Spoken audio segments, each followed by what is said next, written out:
Discuss. For more, we're talking now with Liberal MP Trent Zimmerman and Shadow Minister for Families and Social Services Linda Burney. Thanks so much for coming in, both of you.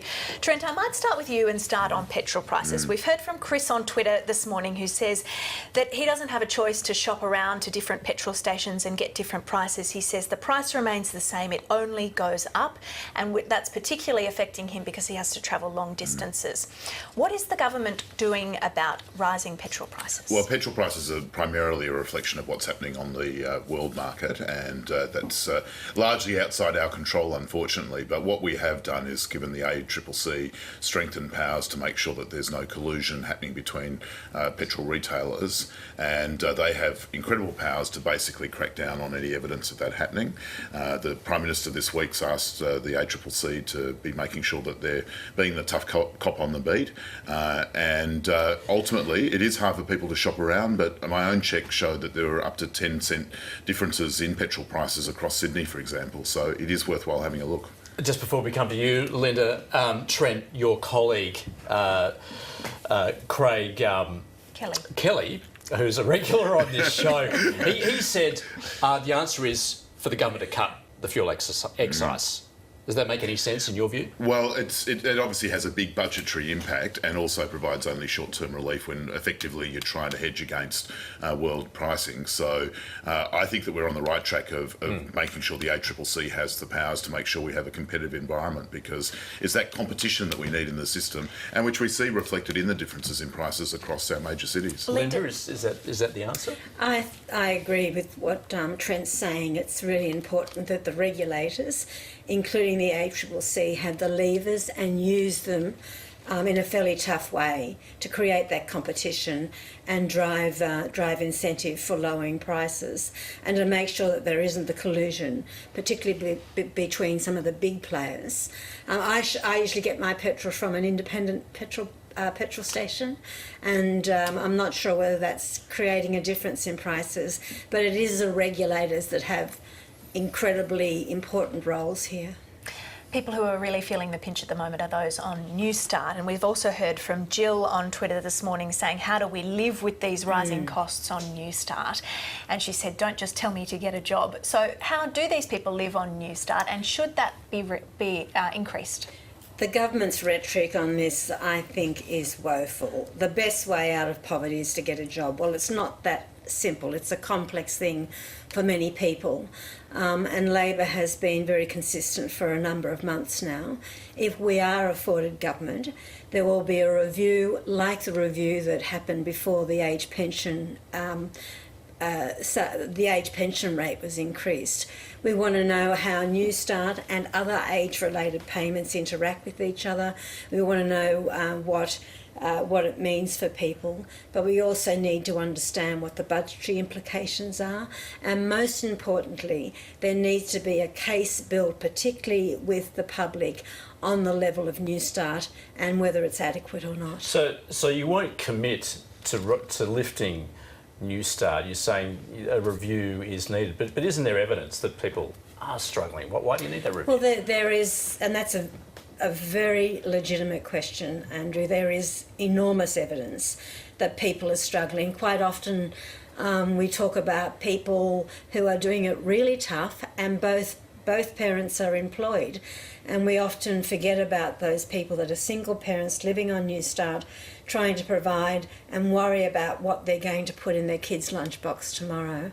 Labor's position, and people can take what you like from it, is very clear. We are serious. We have an agreed position that Newstart is inadequate, but we believe a review, a proper in-depth review of other age-related payments and Newstart, and the rules around that are very important. Trent, is the government open to increasing Newstart, or at least conducting a review? Well, I have to start by saying that it's one of the oldest tricks in the political toolkit, and that's to show empathy by saying you're going to have a review as your solution, and I'm not quite sure that really washes in this day and age. But look, I understand how difficult it would be to survive on Newstart. I think most of us would struggle. But the important thing to remember about Newstart is it's not meant to be a basic wage. It's meant to be a temporary payment while you're unemployed and until you find work.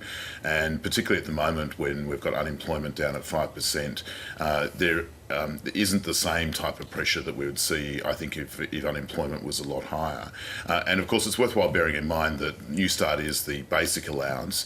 Obviously, there's additional support for people with children, for people who become long-term unemployed. They get considerable support from the government.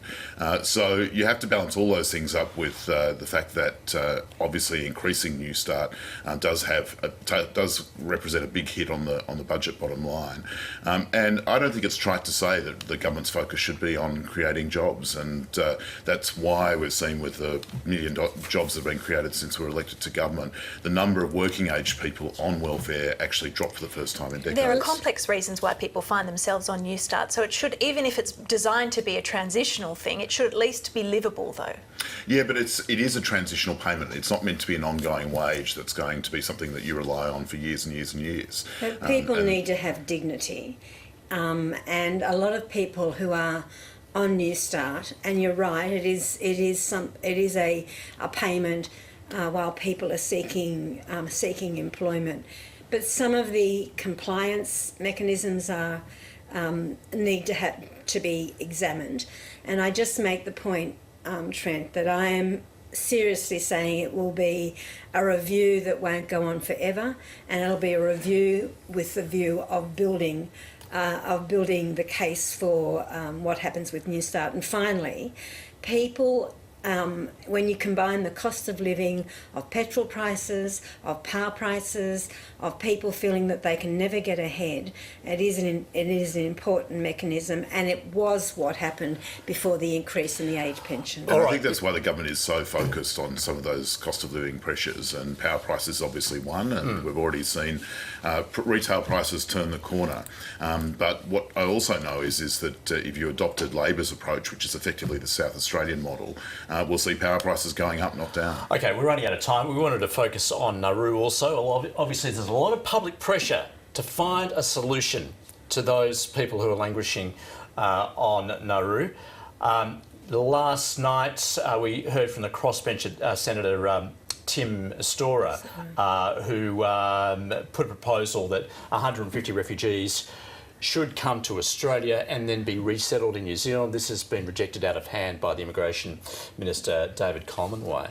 Well, we have legislation in the Parliament which would stop New Zealand being a backdoor, or any other country for that matter, and we've said to the Senate that if they finally get round to passing that legislation, then that will make other resettlement options easier. But you've got to remember a couple of things. Firstly, we do have an arrangement with the United States which is working. Over 400 people from Nauru and Manus have already been issued with visas to go to the United States. Pleasingly, the number of children on Nauru, and this is a concern to me, the number of children on Nauru has dropped almost by 2/3 just in the last 2 months to about 35 people, according to reports in today's papers.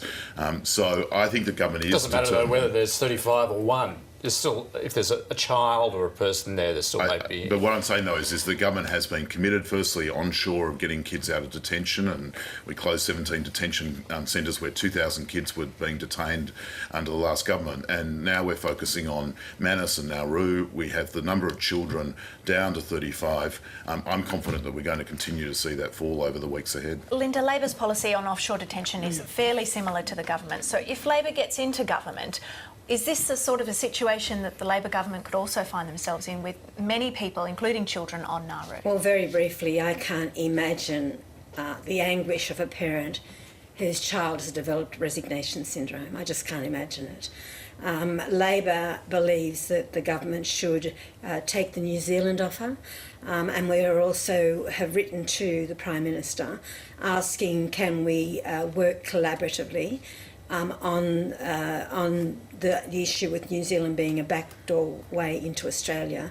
And I do note there is enormous differences between what Peter Dutton is saying and what the Prime Minister is saying on this issue. Yeah, and there is a caveat on that proposal by Tim Storer in that they would receive a lifetime ban, essentially, to access an Australian visa. Well, that's part of our legislation, so I'm not sure what's stopping the Senate from adopting the legislation as we originally tabled it, but it's obviously broader in the sense it covers more than New Zealand, because at its heart, the policy is tough, and as a legislator, at times really does test your values and your conscience, but you have to go back to the root reason as to why Nauru exists, and that's because we don't want to give any opportunity for the people smugglers to start their business. It was never meant to be indefinite detention. And that's why I think that the onus has been on the government to get people out of detention, and it's exactly what it's doing off Nauru and off the detention centres that we inherited when we came to government. What is important is that everything we have to do has to be about showing compassion towards those kids who none of us want to see indefinitely detained, but also not then providing an incentive for those people smugglers to putting kids on those boats and risking their lives. And there's no more important human right than life itself, and that's what we've got to balance up in all of these things. Just finally and very briefly, Trent Zimmerman, Malcolm Turnbull being sent to represent the government at the Oceans Conference, is that sort of backfired on the Prime Minister? Look, I don't think so. I mean, Malcolm's obviously a private individual now, and I note that Malcolm has said that he doesn't want to be involved in day-to-day politics, but if you look at the Oceans Conference and what it was aiming to achieve, having someone of Malcolm's standing and obviously deep commitment to protecting our marine environment made him a pretty logical choice. Yeah, Linda raised the question what to do with ex-Prime Ministers. Well, Malcolm's on the Speaker's trail, I understand, $100,000 a pop. Not bad if you can get it. Right, unfortunately, we'll have to leave it there. Linda and Trent, thanks so much for this Thanks for having time us this morning. Now, the high